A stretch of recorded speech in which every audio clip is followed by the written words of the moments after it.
to beat Jamaica. And we did it. And it was just this relief when it got through that it felt like we won the World Cup. Honestly, there was... Knowing that that must have felt almost like, okay, they're not properly treating us like we are going to be a huge competition. We need exactly. to Yeah, you summed it up perfectly. I think we felt like, and I'm not going to quote Norma Plummer, but like netball has definitely been the vehicle that's really helped me to have great experience, develop as a person. And I think I am the person I am today because of netball. All the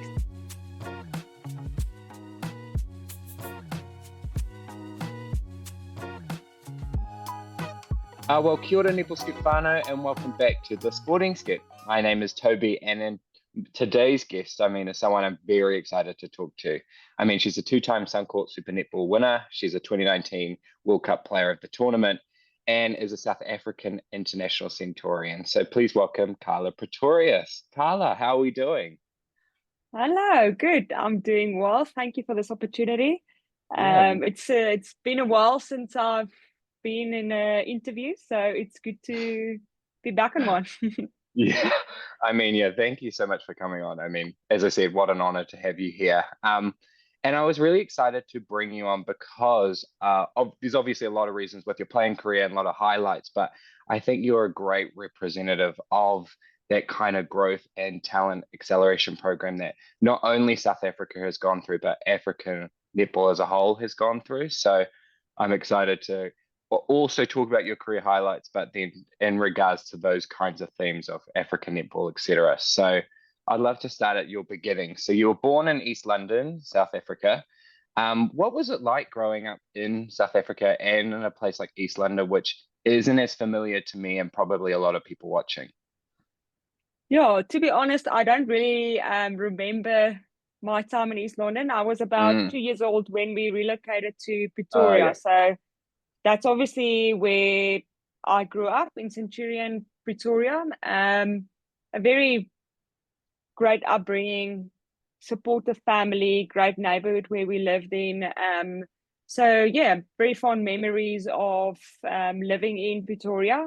And we are very lucky in South Africa to have great schools in different areas that you can go to and really develop as a young kid and as a person, whether it's in sport or academics. So the quality is really good up to now as well. Yeah, and speaking of growing up in Pretoria, I guess was that where you started your netball journey, I guess, is in Pretoria, obviously probably during like the school system. So what was that like in terms of your journey starting? Well, growing up in my little household, sport was always something that's very important to us. As we know, it's so much more than just the physical activity and all the advantages that have, but it's the great things you learn on and off the court and the field. So netball was one of the first sports you get introduced to as a young girl in the school system. If I now can just make a comparison with regards to the South Africa school system or netball halfway versus the Australian one, the schools, that's where you do most of your training, you receive your coaching, you go to tournaments, etc. So this different school compete against each other, where in Australia, obviously, the club system is quite big. So as a young girl, I was motivated by my parents or encouraged to do as much sport as possible. So I literally did everything. I played tennis, I did athletics, played netball, I played cricket, I played tennis. So all of those things I was exposed to, and I really enjoyed all of that. And I got a lot of opportunities in those different sport types. But netball was always the one that stood out. I think if I think back or know now, I think it's because you play with your friends and it's the great things you learn on court. It's not just dependent on one person and you need to work together. So there's so many great things you can take out of the sport. So netball was always just the one I really enjoyed the most. I think it might also been that I was good at it, and I really could play the sport. Mm. And I mean, during that time when you were growing up as well, there were a lot of South African role models in the netball game that must have been kind of inspiring, including like Irene and Liana de Bruin. Mm. So, what was it like watching them, you know, competing on the world stage and like seeing that initial renaissance, I guess, of South African netball? I think obviously back in the day, and that's why what I tell all the young players we work with today is the fact that you on every sport channel, everywhere in the news, social media, you get to Mm, see who's the players of your country, who's the players that's now competing in the national league, etc. Where back in those days, it wasn't as prominent. You had mm, to really, but people spoke about them and you knew about them, and you really had to maybe find a picture in the magazine or somewhere where you can actually see the great things they are doing. yeah. So they were definitely the ones that were standing out and you will look up to, and they showed you what is possible. And I can Mm, honestly say that's where the belief and the dream started, to also be a person that can go abroad and play good netball, because we know at in those days as well, if you want to do it more professionally, you have to go abroad. So that mm, was also, honestly, from a young age, that was really a big aim of mine, to play on the big stage. That was my dream and something I worked towards. I always kept it in the back of my mind, and I'm a firm believer that when you need to have a dream, because the dream really gives you direction in where you want to go. It also shows you, or um, shows you the things you need to do in order to achieve that dream, and setting those mm. goals and what you need to do to achieve those goals, and taking all of those steps to eventually reach that dream. But yes, they were the ones that showed us what is possible, and that's Yeah. where the dream started for a lot of young girls, and including mine. Yeah, and I mean, to show that, you had that dream to want to become a successful netballer and you quickly rose through those South African netball ranks. I mean, playing in the Telecom Netball League for those Free State Crenums. You also played with the UFC's Cosvies. I don't know if I'm saying that right. Am I Mm. saying that right? And the Yes, Varsity Netball Coxes. League. Yeah, so Yes. for those that aren't necessarily familiar, I guess, with the South African pathway, what was it like being scouted for those teams, playing those teams, and then kind of moving your way up to play with the Free State Crenums? Yeah, so just to give you a bit of a background, so if you, as I mentioned before, the Mm, club system is not really big in South Africa. So if you want to yeah. really get into yourself into a high performance environment, you need to go to university.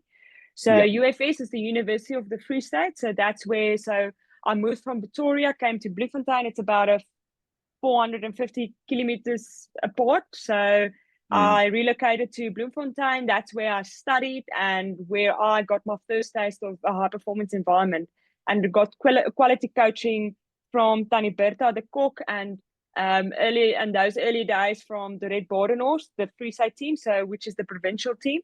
yeah. So yes, so you kind of get yourself part of a university structure, because that's where you also get the most court time and good quality tournaments. And then, yeah, you go from there and you play Free State Crinums, which is our provincial team, Mm, which is then competing in the, back in the day was the Brutal Food Netball League, and now it's mm, Telkom Netball League that we're competing in. So you kind of just went through those ranks. You, from school, you went to a university. There you represented your under 19 provincial team, under 21 provincial team. I went mm. to the for the senior netball team, and you kind of just climb the ranks and make sure that you get noticed.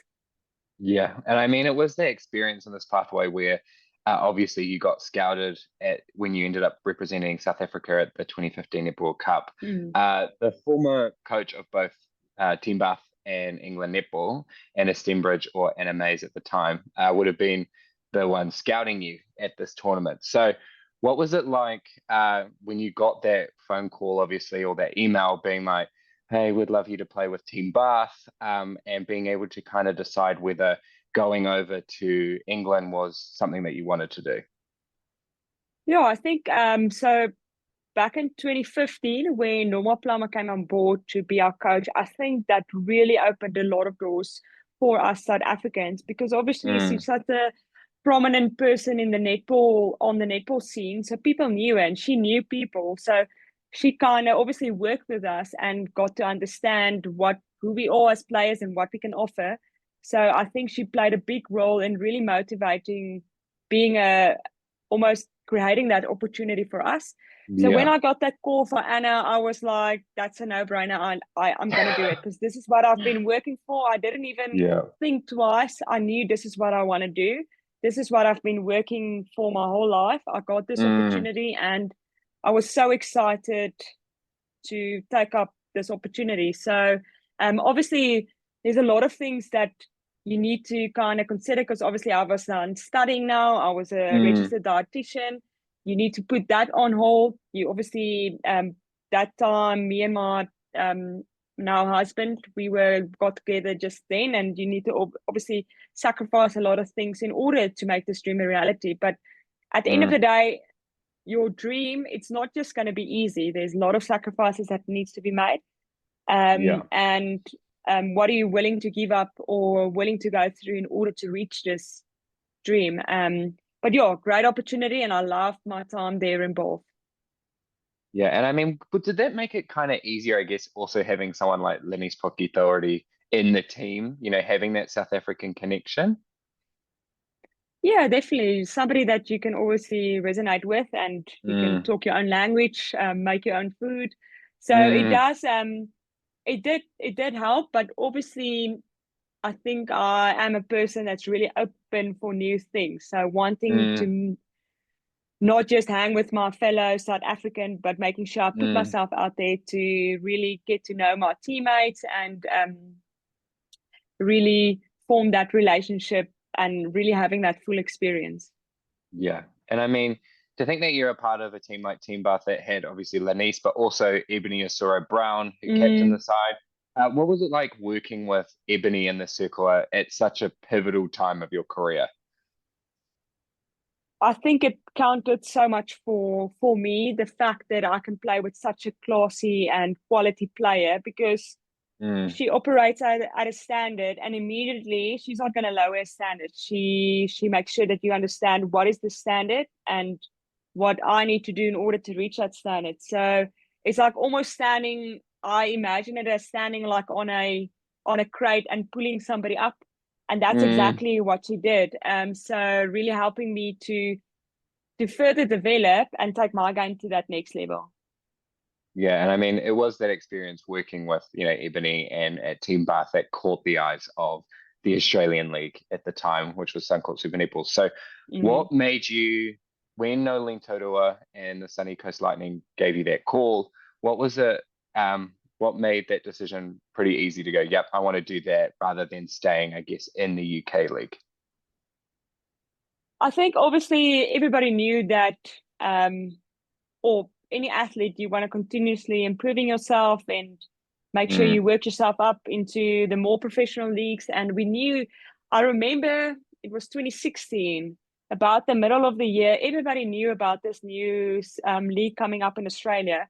And obviously having Norma Plummer mentioning that there is a few teams that might want to pursue me.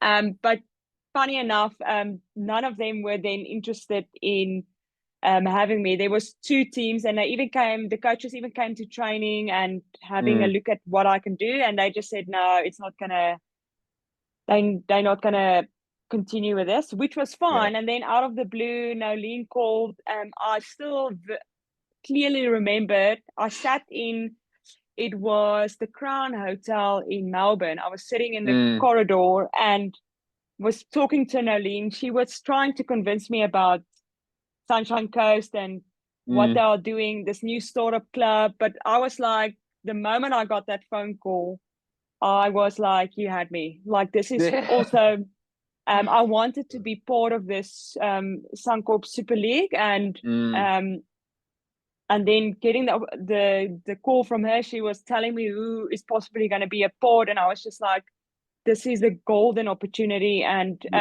honestly, again, I didn't doubt whether I'm going to take it or not. I immediately was like, this is the thing you wanted to work for, and what a great opportunity. And I actually, at that moment, I really decided I'm going to do it. Yeah. So yeah. Because that must have been such a big commitment as well. Obviously, you just moved to the UK. You're going to the other side of the world once again. But I mean, of course, everyone knew that there was going to be such a big opportunity, not only for you, but all the players involved in that competition. And to even think of that Lightning team at that time, it had such legendary players like Caitlin Bassett, Steph Wood, Laura Langman, Jiva Mentor. I mean, that's like crazy. Amazing. Yeah. Often when I think back, I'm like, what? You can't explain this to people, like how fortunate one is to really, or privileged one is to have taken court with all those legends of the game. And I mean, I count myself as so lucky to have been part of that. Firstly, part of that startup club, being part of the inaugural team, playing alongside those players, being coached by Nolene and Kylie. It's just been, if I think back, it almost feels unreal. And that was my journey. And also thinking back, really being proud of myself in being a South African. That's really, because I knew from the beginning that opportunity, it's not just about me, it's about South Africa and getting South African notice and South African netballers. So you almost take that response. So you carry the responsibility of all the players in your country.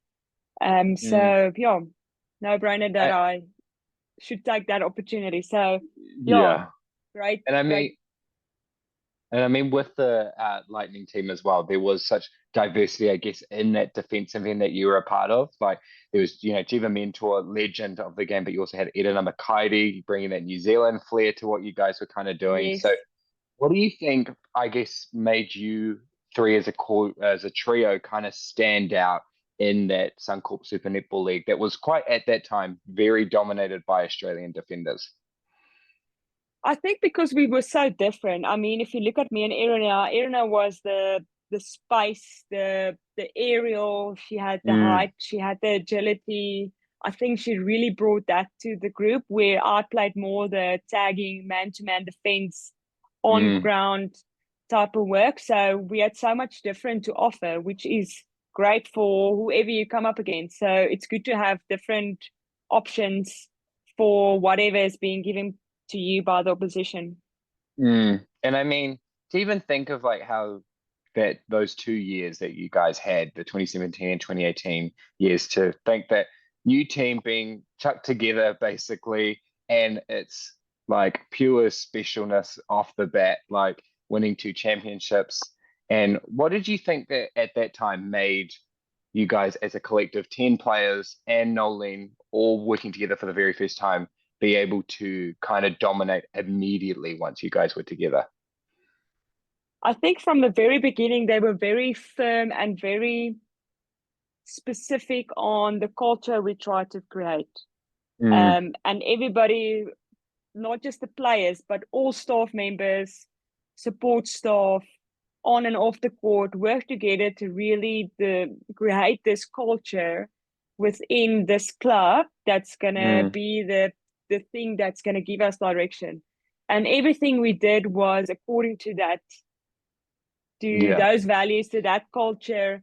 And it kept us all in line, but also very driven for that we realized that those are the steps we need to take in order to be successful.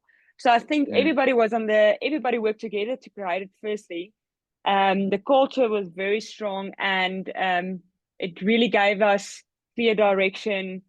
So we knew exactly what we were supposed to do in order to be successful. Yeah. And I mean, Nolene has brought that to every kind of team that she's ever coached as well. You can see that even that 2019 Netball Cup team, and then also the Magic for so long. So I know that that's such a crucial part of what she does. But I can imagine in 2019 when Kumza Mawini, your South African partner in crime came over to join you. That must have been pretty special as well, being able to play with her every week. Yeah, and definitely, I think I remember we got informed that some of the players are leaving, pursuing new opportunities, which we always Mm, knew is going to be part of the. It's part of the. the It sport, I it guess. happens. Mm, Yes, it's part of the sport. So it was really.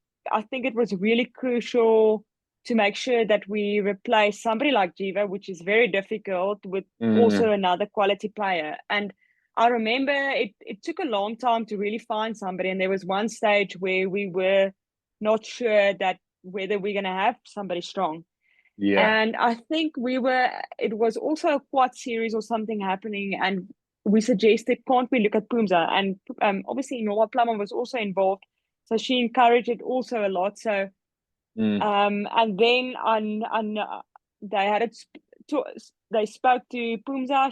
I think she was in England at that stage as well. And once mm, again, it's also good for your career to make sure that you progress and you put yourself in a good league in order to do it more professionally. mm. So she came on board, and it was great really working with somebody that I know, and it really created opportunity for us to further develop our combination. And I feel like it played a massive role for our performance, especially with the World Cup in 2019. Oh, 100%. I mean, having Mm, that time together, both domestic and international, would have been so crucial, especially, at that time, it wouldn't have been very common for, I guess, international combinations to work together very closely, yes. consistently. So Mm, I know, and now, to talk about your international career, there's so many career highlights you've had in there with, as I said, 100 test caps for South Africa. You've played in 3 Netball World Cups. But I'd love to go back to that beginning, in 2011 when you played up against Malawi in your debut mm. game. What do you remember about that? And because it must have been felt so special to be a part of that moment. Yeah, definitely. I was so 2011 with the World Cup that took place in Singapore. I was Yep. like a traveler, so I just traveled with. Mm, So you trained with the group. You got to sit in this arena and you watch these play. I firmly remember. This is not just something different, but remember mm, at that World Cup looking at Jiva and just envying, like just looking at her and how great she was playing. yeah. So that was my first I was really admiring the way she was playing and how she was dominating. So Mm, that's almost my first encounter with Jiva. But anyway, back to the no, question. I love that. So yeah, so I kind of watched all the World Cup games in the crowd, really Mm, felt that hunger of going onto court and how amazing it would be. So I think it was a good build up mm, towards that first test, my first test that then happened in Perth when we played against Malawi. We lost yep. badly, but it was still such a great experience singing the national anthem, we're having my own dress and really representing my country. And as we went on, it really, you just kindly have that desire to be on that court, be better, and to give your best. So I can clearly remember. So I went on to court the second half of the game. We were far behind, but I went on and I Mm. really just enjoyed that moment. And even though it was a bad loss, it was still a special game for myself. Yeah, I mean, the amount of chats I've had with like legendary players on this podcast, and it's always in their debut, they come on and it's an absolute thrashing of their team Yes. or whatever. And it's just like you have that joy, I guess, that you have so much hunger to be out there that you're like, I don't even care. Like, I just want to go out there Yeah. and play the best I can. And I think that's kind of maybe a special trait, I guess, of the kind of players that I've been able to interview so far is that hunger and drive. Mm. So, speaking of that hunger and drive, I mean, when I've been doing my research for this, I was watching quite a few interviews about you were saying how special that 2015 Netball Cup was for you at that point. I mean, going over to Sydney and playing netball and being able to represent your country on the world stage, what do you remember about traveling over to there? But also, do you remember any like favorite tussles that you might have had during that tournament? Well, I just remember how critical that last game against Malawi was for fifth and sixth Mm, place. That was really a tough match, and obviously knowing that the previous World Cup 2011, we did win them, but we always knew that Malawi and us are coming up against, and you want to be that number one in Africa. mm, So that was really, I think it was also a close game, and the fact that we could pull it through. Um, mm. but yeah, I think that World Cup was really special because I had my parents there as well. So it was good having them there. But yeah, just that first World Cup experience, being in Sydney, it was a good experience. Yeah. And I mean, you can't talk about your career without mentioning 2019 as a collective year. I mean, you were coming off, being goal defense of the Suncourt Super Netball League. You then went to England with South Africa with quite high expectations, I guess, of you individually. But I think during that tournament, there was such a collectiveness that you guys had as a South Africa team that made you guys almost even make that grand final. So I'd love Mm, to talk about two tests during that tournament that must have felt pretty special. So the first one was the game against Jamaica. I mean, to win that yeah, game would have been, I can't even imagine what that feeling would have been like. Your 3-goal win, which on paper people were saying was an upset, but you guys just were at that time at such a world-class level. So what did that feel like yeah. playing against them?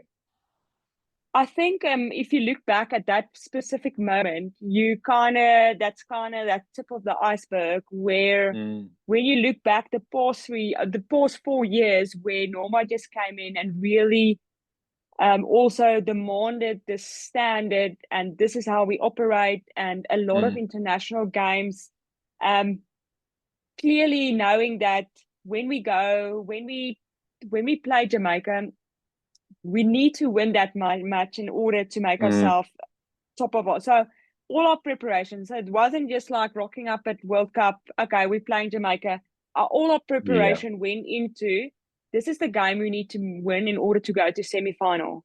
Yep. And so everything we lived, we breathed, we did everything with Mm, um, operating at a standard that's going to be good enough in order to beat Jamaica.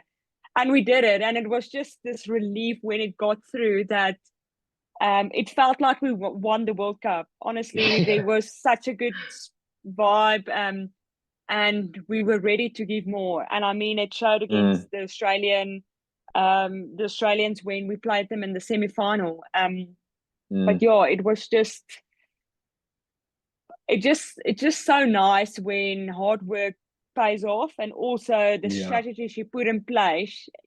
I think, as a coach, if you tell your kids to go and do something and they do it and it comes off, you just feel so Mm, proud of yourself, but also for the players, the fact that they could execute that game plan and everything mm. just aligned and it worked out for us. Yeah. And I mean, at that point, like you guys almost created a formula, I guess, of shutting down Fowler Reed because at that time she was so dominant. And then that game, I was rewatching it recently, and it was just like there was just no way that the ball was ever going to Mm, go in. And I think that game was so important for both teams, I think, in the grand scheme of things, because you've yeah, now seen how Jamaica have gone on to elevate their game, and they will never want to not exactly. make that top 4, top 3, top 2 again. So it was an amazing game. But I think the second one I'd love to talk about is that game against Australia. I mean, you guys were very close to making that grand final, but Mm, I'm not sure if this is a different take, but it must have felt quite interesting when you guys saw that starting lineup in that beginning of the game that you had against Australia, where Caitlin Bassett wasn't there. yeah. You had a couple of other more traditional starting players in there. Was that a bit interesting? Like, obviously, you came on and wanted to do your job, but knowing that that must have felt almost like, okay, they're not properly treating us like we are going to be a huge competition. We need to prove Exactly. them wrong. Yeah, you summed it up perfectly. I think we Mm. felt like, and I'm not going to quote Norma Plummer, but I can like imagine we what she said. felt like we're not treated, or how can I say it? it really fueled us to really go out there and show that if you're going to disregard us, then we'll just have to show you. And obviously we came so close. And honestly, I haven't watched that. I'm still like, I can't watch that game. Yeah. It still hurts. Like, Yeah. and it was such a proud moment coming up against, and it was such a good game, and we came so close, and we played such good netball, but there was so much disappointment among the group. We were just heartbroken because we gave it everything and we came so close. Yeah. And I mean, if you imagine what would have been if we pulled that one through. But yeah, I mean, that's obviously sport. But at the end of the day, we are so proud of those efforts and what we achieved during the 2019 World Cup. I mean, yeah, you should be. Like, that is such an incredible part of that tournament, was what you guys were putting out there. And like, when I was watching that game, you could tell that there was just some nerves attacking wise, that if like, obviously you've probably one of your first big moments on that world stage, but to think that, you know, you went on to win that second half 30-24 against Australia in a semi-final is crazy to think about It that. is. So Exactly. I mean, if you look at a few years back, we lost by 30 points. exactly. And as we build up towards World Cup, we close that margin. And we managed, sure. Yeah. But yeah, it's good. I haven't thought of it like that, so thank you. I might go and watch the game. Yeah.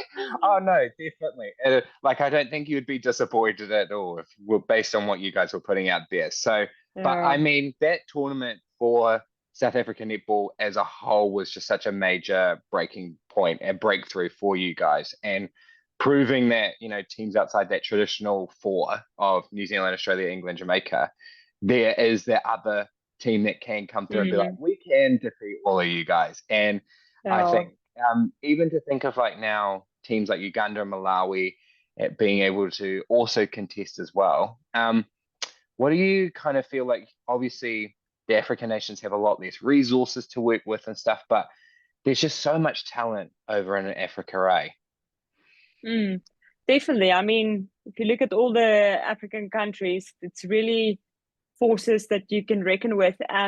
So yes, I think we should move away from the fact that the resources, etc. So I think we have a lot of players playing in other leagues. So I mean, that's a great opportunity for us.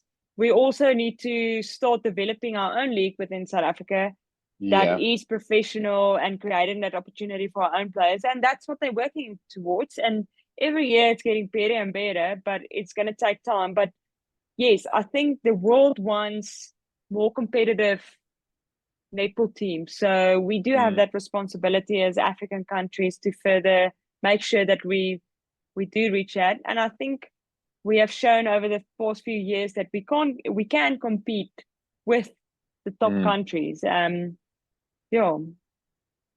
And I mean, as well, just another tournament I'd love to talk about is that 2023 World Championship. Being able to play that in South Africa, that must have been incredible to have almost play one of your last tournaments in a home World Championship.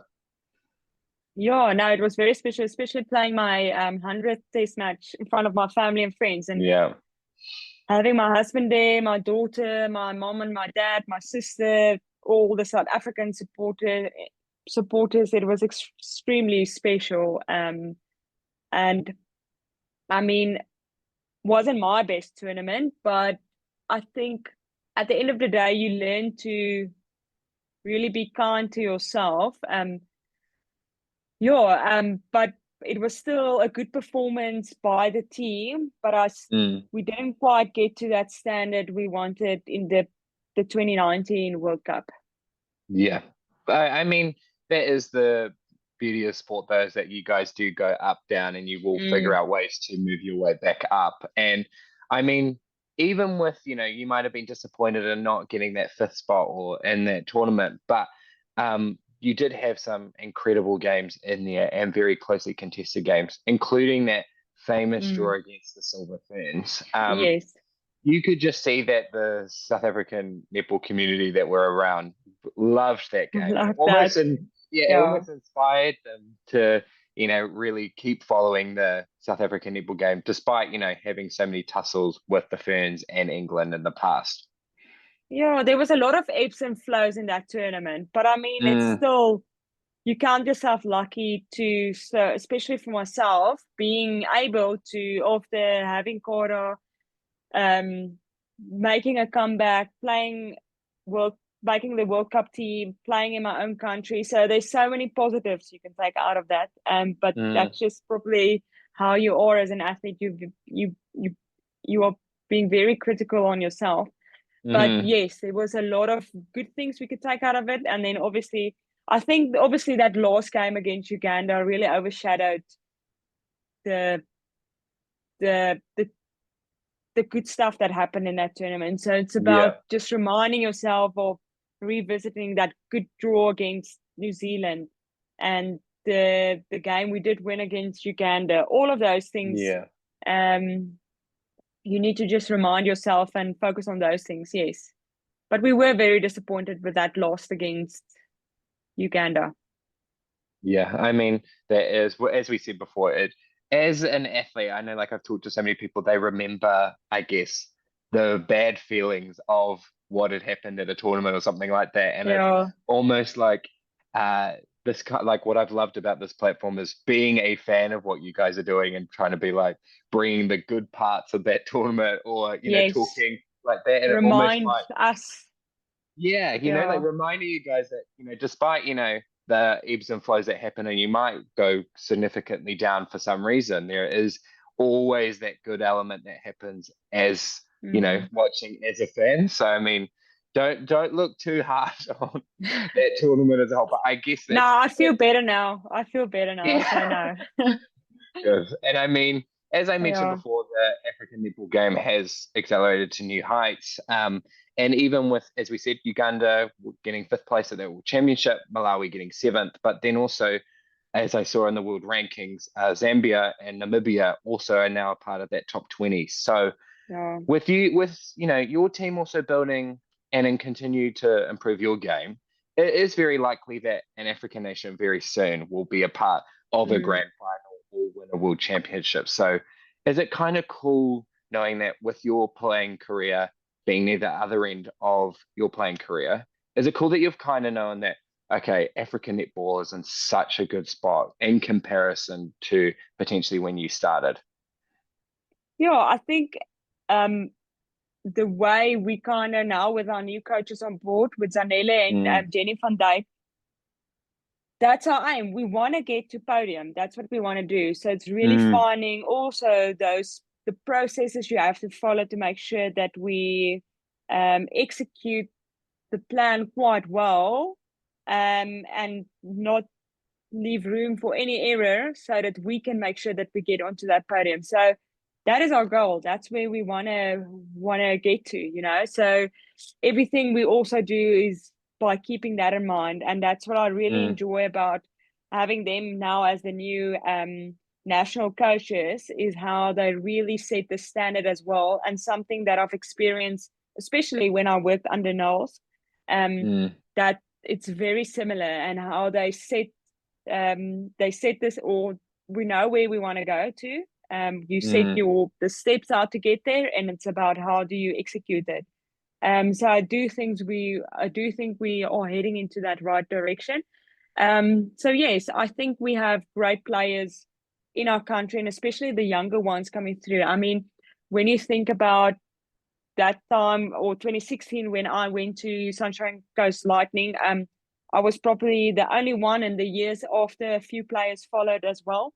But now Mm, we have so many players playing in England. We have somebody playing in the Suncorp. So I mean, it's mm, so much almost more prevalent for our players to go abroad, and we need to encourage that until mm, we have our own good professional league.